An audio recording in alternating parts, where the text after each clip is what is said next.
Step 6, checkout patients. Checkout patients. చూడండి ఇందులో collect the copay, collect previous balance if any, inform the patients about the covered and non-covered services. ఇందులో క్లియర్గా కోపే ఎంత discuss చేయాలి, ఇది ఇంత కవర్ అయింది, ఇంత కవర్ అవ్వలేదు, ఇంత బ్యాలెన్స్ ఉంది, ఇది మీరు పే చేయాలి అని చెప్పేసి పేషెంట్కి ఎక్స్ప్లెనేషన్ చేయాలి.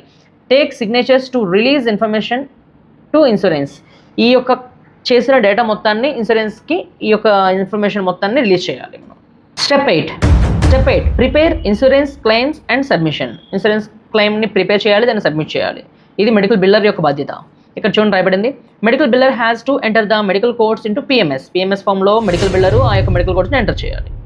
Verify the documentation and generate the CMS 1500 claim form. దాని యొక్క డేటా మొత్తం వెరిఫై చేసి ఒక సిఎంఎస్ 1500ని వాళ్ళు రిలీజ్ చేయాలి. Submit the generated from to the cleaning house.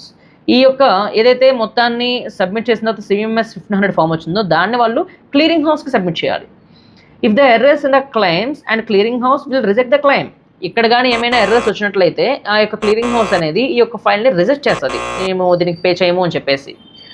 Only clean claims are submitted to the payer. ఏవైతే క్లీన్ క్లెయిమ్ ఎగ్జాక్ట్గా అంటే పేషెంట్ తీసుకున్న సర్వీసు, ఇక్కడ మనం డాక్యుమెంటేషన్ చేసిన సర్వీసు ఎగ్జాక్ట్గా ఉంటేనే దాన్ని క్లీన్ క్లెయిమ్ అంటారు, దాన్ని సబ్మిట్ చేస్తారు పేయర్కి, ఇన్సూరెన్స్ కంపెనీ వాళ్ళు.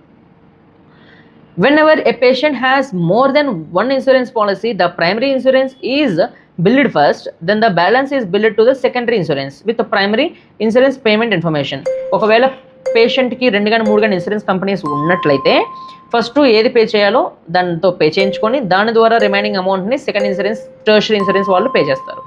If there is a third or tertiary insurance, it is billed a last with the payment. ఒకవేళ థర్డ్ ఉంటే అది లాస్ట్ పే చేస్తారు. The patient cannot choose which policy they want to you bill. Patient యొక్క చేతిలో ఉండదండి ఈ యొక్క ఏ పాలసీతో బిల్ పే చేయించుకోవాలని చెప్పేసి, అదంతా ఇన్సూరెన్స్ కంపెనీ చేతిలో ఉంటుంది.